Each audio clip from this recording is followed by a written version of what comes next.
So, Daredevil Born Again recently wrapped up its first season, and me amongst other fans were left satisfied and on edge for the future of this show. Episode 9 is genuinely up there with being on par with some of the Netflix episodes. The show is simply incredible, except a majority of people can agree that someone was missing throughout the entire show. Spider-Man.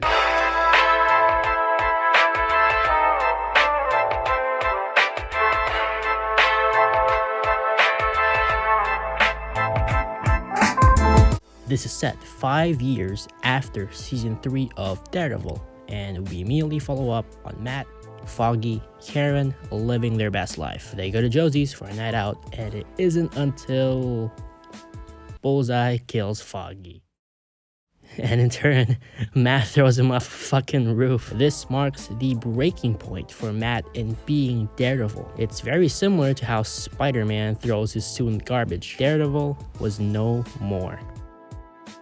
Well, it isn't until the show becomes bad. Yeah, if you weren't aware, this show was Frankenstein. See, there was a massive creative overhaul last minute, and Marvel had to basically redo the whole thing. Now, you might be asking, why? Well, they basically rewrote the show to connect to the original Netflix series. The problem was they already had a lot of footage from the first version, and they had to use it because they already fucking filmed it. So essentially, this is like two different shows happening at once. Imagine the Daredevil from She-Hulk cut in half and the Daredevil from season 3 cut in half, and someone glued it together.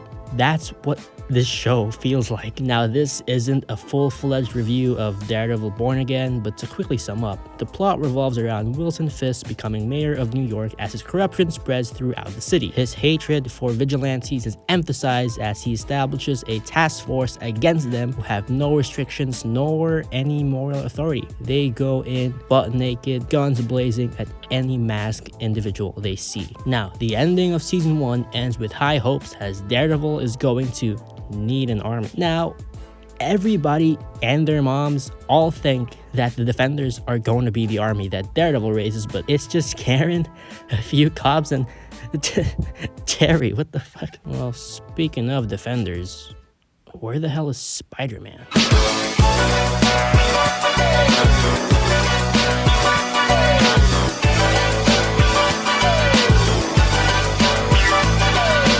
Spider-Man No Way Home needs no introduction. I'm 99% sure everybody has seen it at least once. The ending of that movie heavily establishes a new story, a new era, and a new life for Peter Parker. The spell that Doctor Strange casts means that nobody knows him, not a single soul. Peter Parker is no more, but Spider-Man lives on. Now, we haven't seen this guy since No Way Home. Legitimately, 4 years later, not a single piece of news about him. It wasn't until this popped up.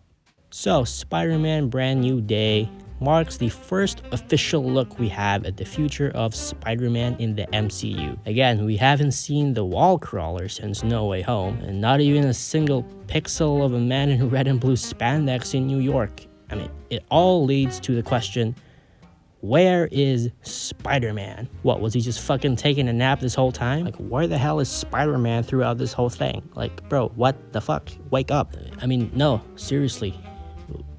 Where is he?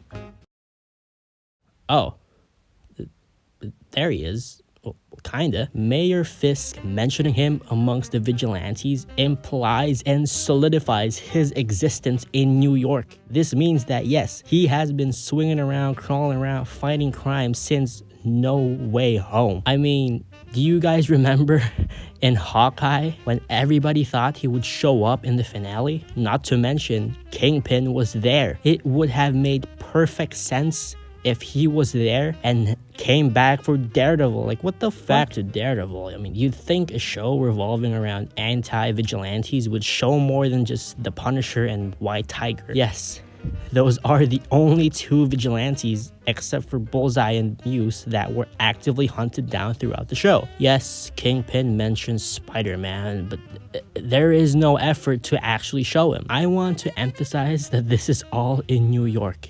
You know who else is in New York? This motherfucker right here. Yeah, I don't know how the anti-vigilante task force is gonna deal with that guy. But no, seriously, where is Spider-Man? Better question, where the hell are the other vigilantes? Jessica Jones? Luke Cage? Hawkeye? Marvel spent a lot of money to make this show connect directly to the original Netflix series, but they kind of neglect the Defenders in the process. Of course, we just have to wait and see what army Matt Murdock raises, but the no-brainer here are the Defenders and Spider-Man. Now, believe it or not, if Spidey doesn't show up at all, there is a reason for it. There is a force, a person that prevents Spider-Man from ever showing up in the MCU. It's not Green Goblin. What? It's not Venom. It's not Dakota Johnson. It's Sony. It's just Sony. Sony is the meta reason as to why he will most likely never show up. I mean, as of now, there is no narrative reason.